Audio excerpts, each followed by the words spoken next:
When my father remarried, my stepmother kicked me out to give the house to her children. Years later, I bought the company where they worked and fired them all. I'm Diego. I'm 35 years old, and this is the story of how my stepmother thought she could ruin my life, but I ended up ruining hers. Believe me, revenge has never tasted so sweet. It all started when I was 18.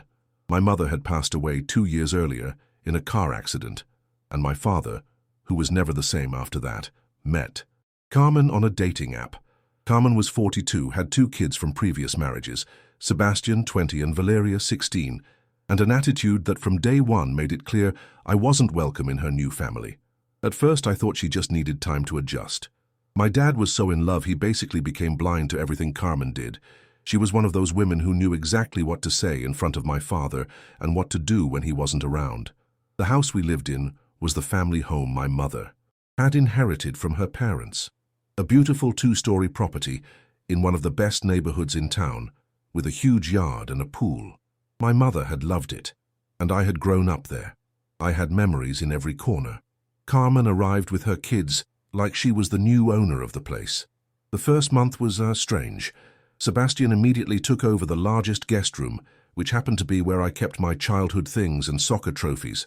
When I complained to my father, he told me to be understanding and that we were a family now. Valeria, for her part, decided that my private bathroom was perfect for her because it had better lighting for doing makeup. Suddenly, my toothbrush appeared in the guest bathroom, and when I asked what happened, Carmen told me with a fake smile, "Oh, Diego, I thought you wouldn't mind sharing. We're family now, aren't we?" My father worked a lot. He owned a small construction company that was doing pretty well. Carmen didn't work. Apparently, she had been living off alimony from her ex-husbands for years.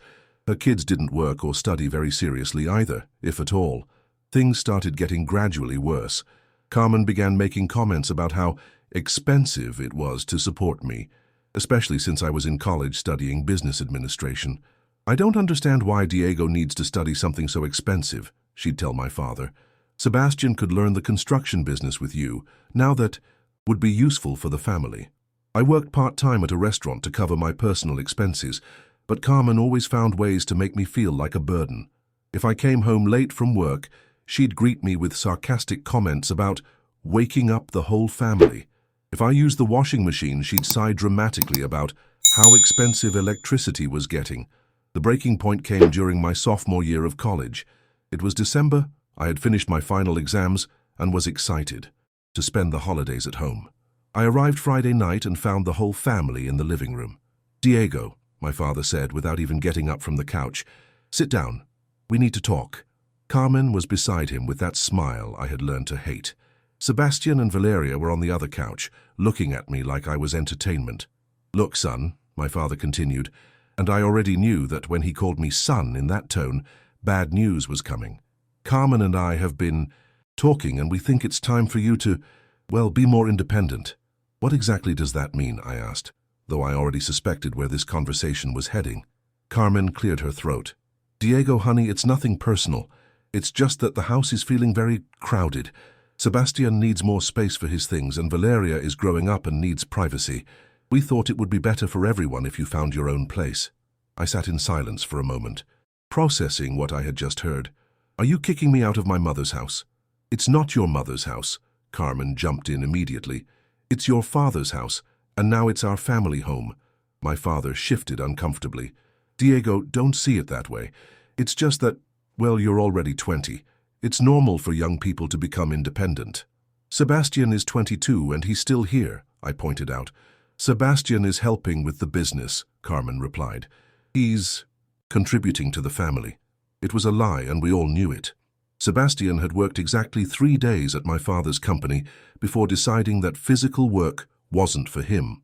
Since then, he dedicated himself to playing video games and hanging out with friends. "And where am I supposed to go?" I asked. Carmen smiled. "Well, there are many options. You can get an apartment, find roommates, or," and here came the real blow, "you can go live with your Aunt Rosa. I'm sure she'd love to have you." My Aunt Rosa lived 3 hours from the city, in a small town where the most exciting job opportunity was the local supermarket. Obviously, that would mean dropping out of college. "Dad," I said directly, ignoring Carmen, This is the house where I grew up, the house Mom loved.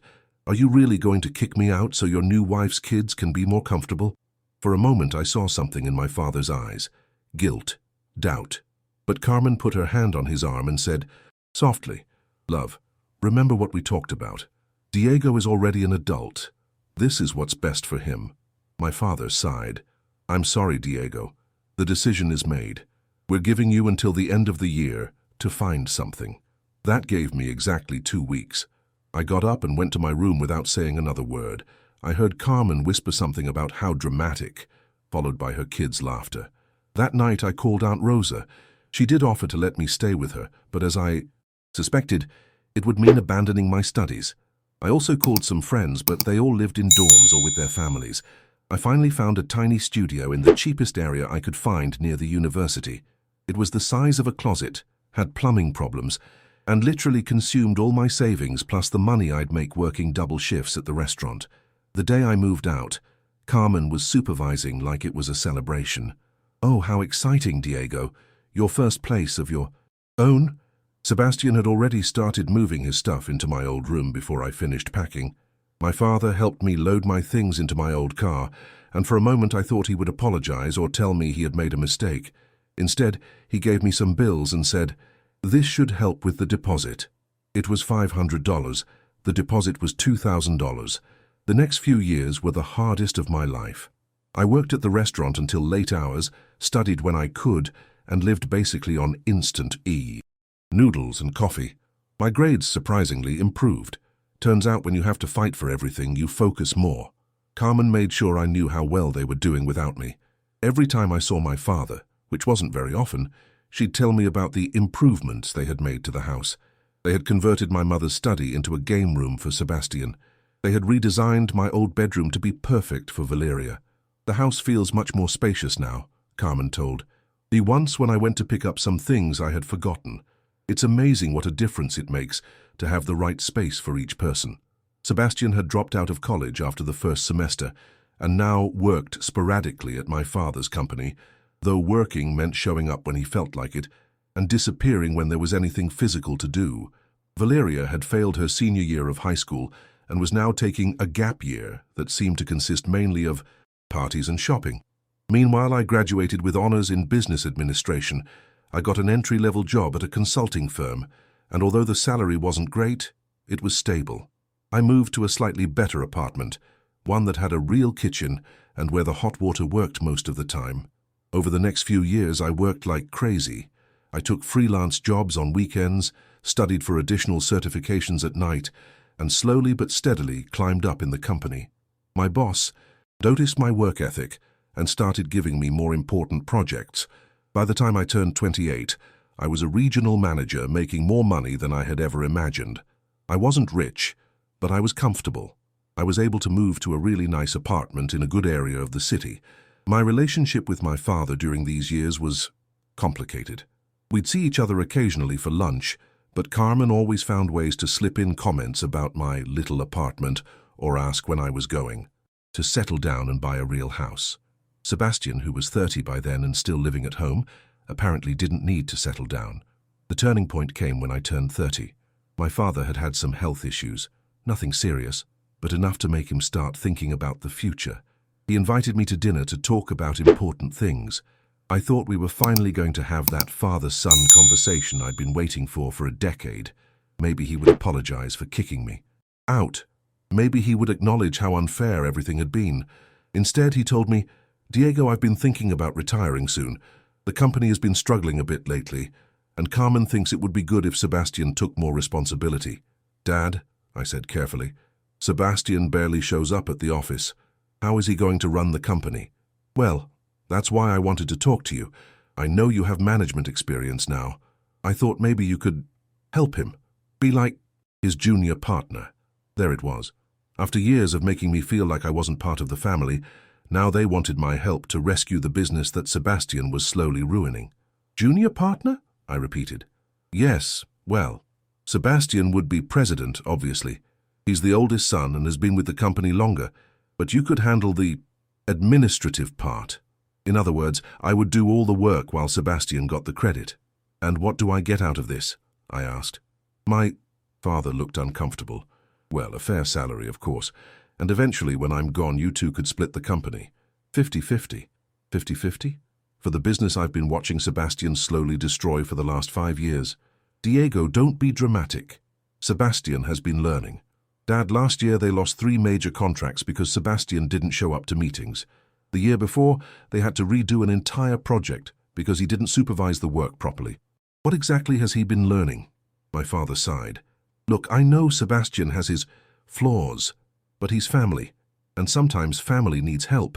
I'm family too, I said, or at least I thought I was until you kicked me out of the house to make room for him. Diego, that was 10 years ago. Can't you get over it? That night I drove to my apartment thinking about that conversation. Couldn't I get over it? Was he seriously asking me why I hadn't gotten over the fact that he chose his new family over his own son? But as I drove, I had an idea. A terrible, brilliant, and absolutely satisfying idea. You see, during my years in consulting, I had learned a lot about mergers and acquisitions.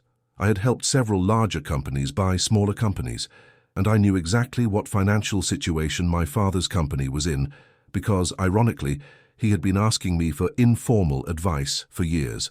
My father's construction company was worth approximately $2.5 million, but had debts of almost $800,000. Mainly due to Sebastian's poor management, and some loans my father had taken to modernize, i.e., to finance Carmen and her kids' lifestyle. I had savings of approximately $400,000, and thanks to my impeccable credit history and stable income, I could get financing easily. More importantly, I knew several investors from my work who would be interested in a deal like this. I spent the next few weeks doing my homework. I researched everything about the company. Its contracts, its debts, its assets, its cash flow. I also researched other construction companies in the city that might be interested in expanding. It turned out there was a company called Herrera Construction that had been looking to expand exactly in my father's area of specialty.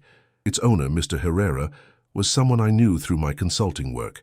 I presented him with a simple proposal. He would provide most of the capital. I would provide my investment plus my administrative experience, and together we would buy my father's company. The plan was to keep me as a minority partner, but general manager, while he would be the majority partner. Mr. Herrera agreed immediately. The proposal was too good to pass up. Then came the fun part. Update 1. 2 months after that dinner with my father, my lawyer contacted him to present a purchase offer for the company. The offer was generous, $2.2 million, enough to pay off all debts and leave my father with a comfortable retirement. Of course, the offer came from Herrera Construction, not from me. My name didn't appear anywhere in the initial documents. My father called me that night, excited. Diego, you're not going to believe this. A company wants to buy the business. It's exactly what we needed. Really, Dad? What company? Herrera Construction. Apparently they've been watching us for a while. Mr. Herrera says he respects what we've built and wants to keep the entire current team. That sounds great, Dad. What does Sebastian say? There was a pause. Well, he's a little upset. He had been hoping to inherit the company, but the numbers are very good, and with my health issues lately, Carmen thinks we should accept. Of course, Carmen thought they should accept. She was probably already calculating how to spend the money. And what about the current team? Are they going to keep everyone? That's what Mr. Herrera says. In fact, he wants to meet with everyone personally next week to discuss role transitions. The meeting was scheduled for the following Friday. I made sure to be casually at Herrera Construction's office that day to finalize some documents from a different project. Sebastian arrived with his usual superiority attitude, dressed in a suit that Carmen had clearly bought him and that probably cost more than my monthly rent. Valeria accompanied him. Apparently, she now worked as an administrative assistant at the company, though we all knew that meant she showed up when she wanted and left when she got bored. Mr. Herrera received them in the main conference room.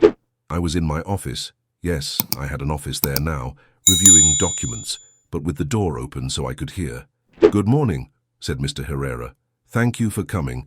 As you know, Herrera Construction has just acquired your company, and we want to discuss how to proceed with the current team." "Well," said Sebastian with that arrogance he had always had, "I appreciate that you want to keep the team. Obviously, I've been managing operations for the last few years, so I assume I'll continue in a leadership role. Said Mr. Herrera. Let me review your qualifications and experience. There was a long silence. I see here that you've been with the company for 8 years, but you don't have a college degree. Can you tell me about some of the major projects you've managed? Sebastian started to stutter. He mentioned some projects, but when Mr. Herrera asked him specific questions about budgets, timelines, and team management, it became clear that Sebastian had no idea what he was talking about. And you, Miss Valeria, continued Mr. Herrera, I see you've been as an administrative assistant for mere 2 years. What certifications or experience do you have in administration? Valeria, who was now 26 and had never finished high school, didn't have much to say. After 20 minutes of awkward questions, Mr. Herrera said, Well, I appreciate your time. Let me be direct. Herrera Construction has very high standards for our employees. We need people with the education, experience, and work ethic to keep us competitive. What are you trying to say? Asked Sebastian. I'm saying your services will no longer be needed. Today will be your last day. The silence that followed was beautiful. Are you firing us? Asked Valeria, incredulous. I'm informing you that there's no place for you in the company's new organizational structure.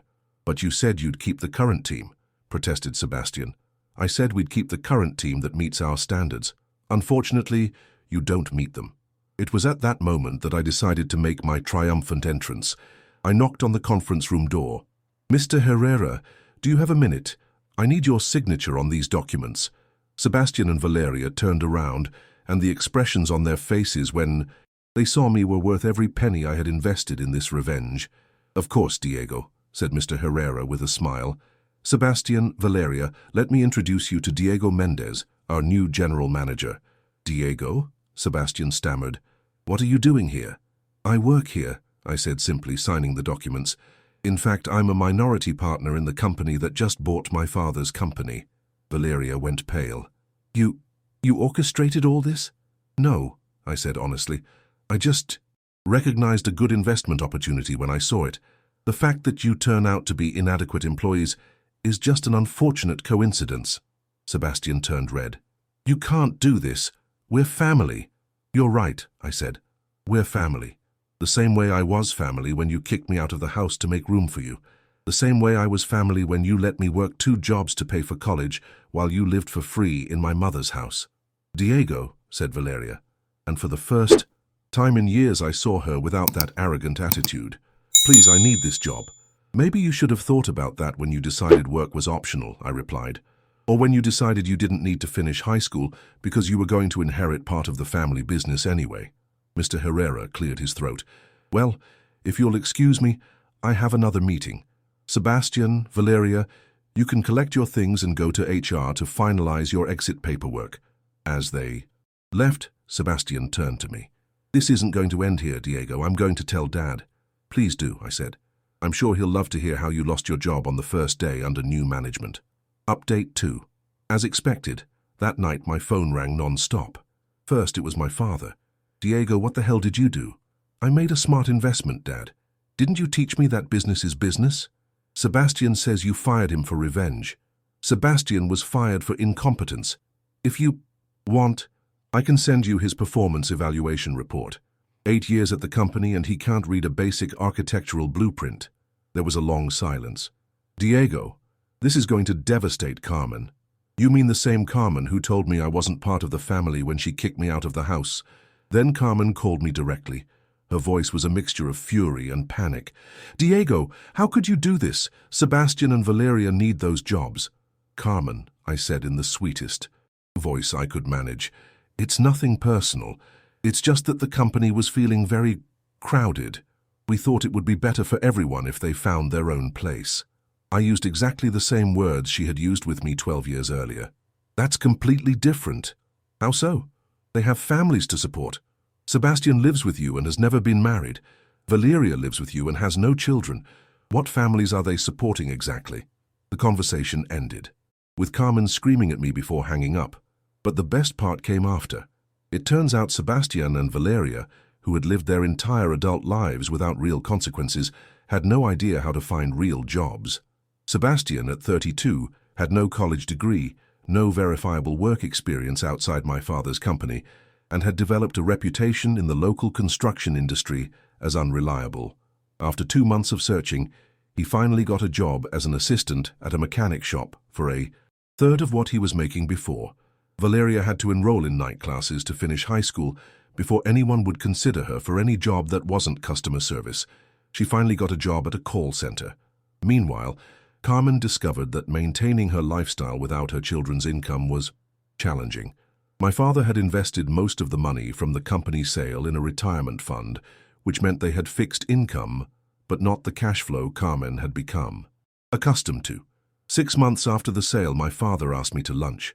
"Diego," he said, looking older than I remembered, "I know things between us have been complicated." Complicated? That's an interesting way to describe it. "Carmen wants me to talk to you about Sebastian and Valeria."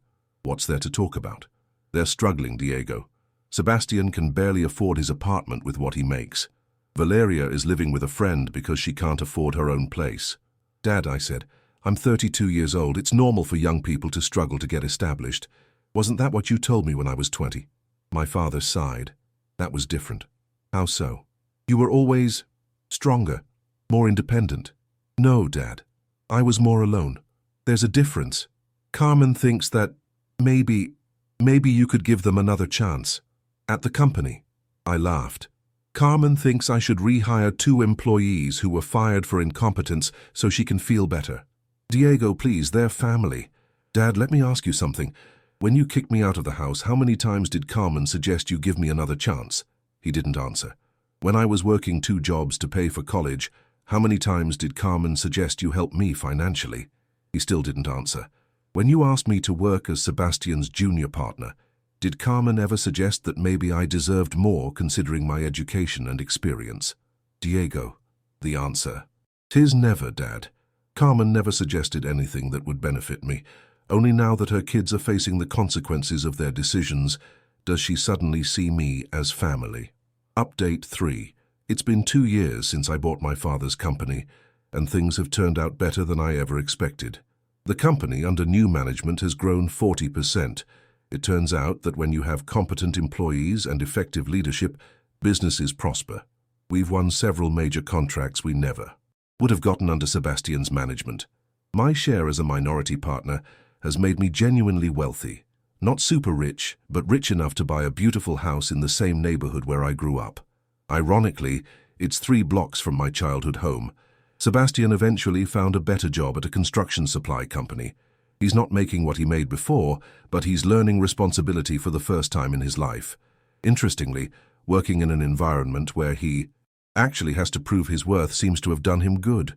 The last time I saw him, he seemed more mature. Valeria finished high school and is studying for a technical degree in administration. She works part-time and studies part-time. She also seems to have matured considerably. Carmen, on the other hand, hasn't changed at all. She still blames me for ruining her family, even though objectively her children are better now than when she was enabling them. My father and I have managed to rebuild something resembling a relationship, though Carmen makes family gatherings untense.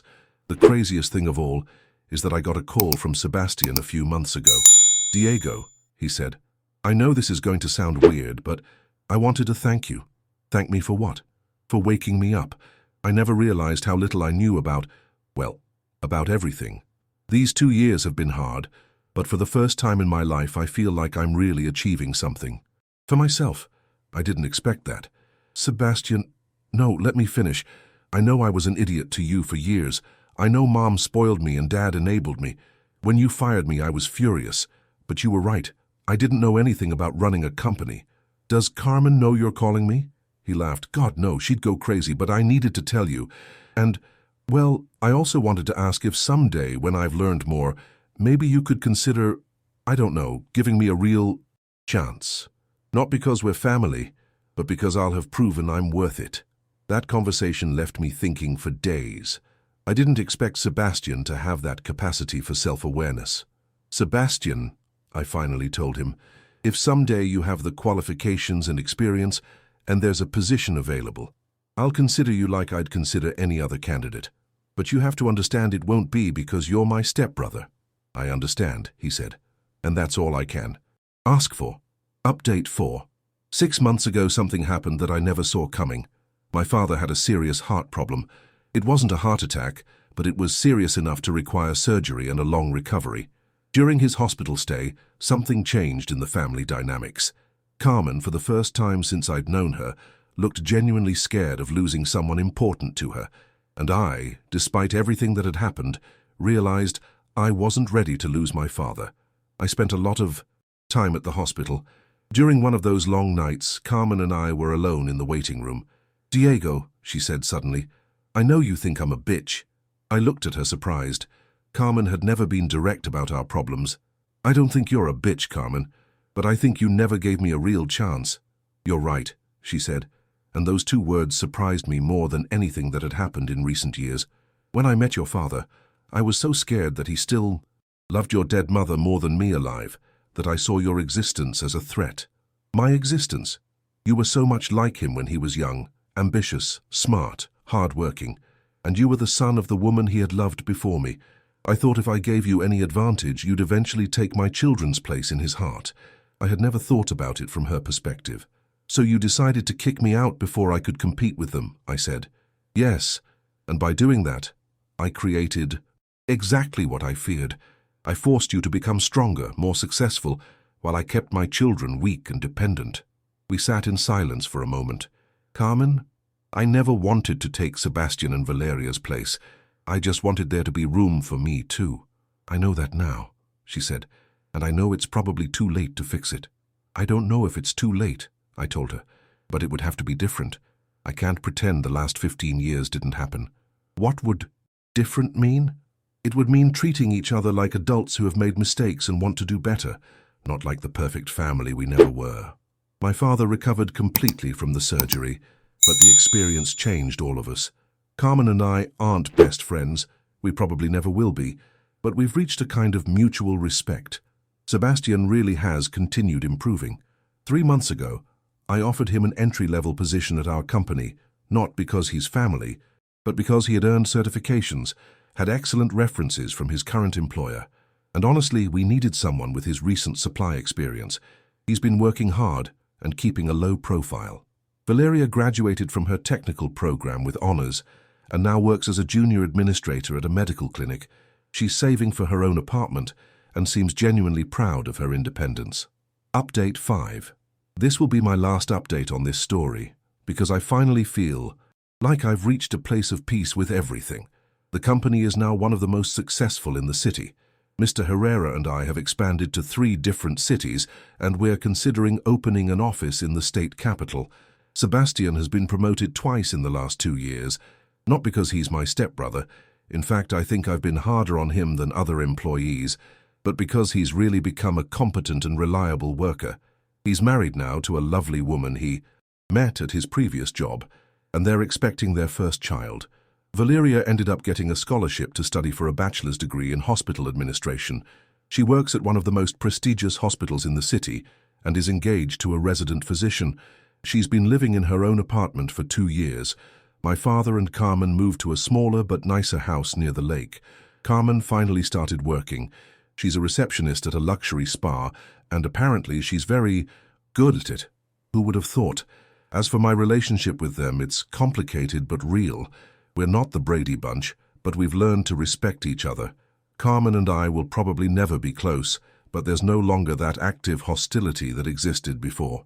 The most important thing is that I've learned something valuable from this whole experience. Sometimes the best revenge isn't destroying the people who hurt you, but building a life so good that their opinion of you stops mattering. Am I glad I bought the company and fired Sebastian and Valeria? Absolutely. It taught them that actions have consequences and gave me the satisfaction I needed after years of feeling like a second-class citizen in my own family. But what really gives me satisfaction now isn't the revenge. It's the fact that I built something important on my own, that I earned the respect of people who matter to me, and that in the end, we all came out better people than we were before. Oh, and one last thing. Last month I bought the house where I grew up. No, I didn't take it away from my father. He and Carmen had moved voluntarily. The family that had bought it put it up for sale, and when I found out, I simply couldn't resist. Now I live in my mother's house again, but this time by my own choice and with my own money. I've redesigned my mother's study. I turned it into a beautiful office overlooking the garden. Sometimes I sit there in the evenings and feel like she knows I finally found my way back home. Life has a funny way of coming full circle, and that's where we end this incredible story of revenge and redemption. What do you think? Do you believe Diego went too far with his revenge, or did Carmen and her kids deserve it? Were you surprised by the twist where Sebastian actually matured and became a better person? I love how this story shows that sometimes people can change when they face the real consequences of their actions, and that the best revenge isn't always destroying others, but building something so good that their negativity no longer affects you. If you enjoyed this story, please give it a like, subscribe to the channel for more stories like this, and share with your friends. I'm sure you know someone who's been through something similar. And speaking of incredible stories, there's another story on screen that's going to blow your mind. Click to stay on the channel and dive into another emotional roller coaster. See you in the next video.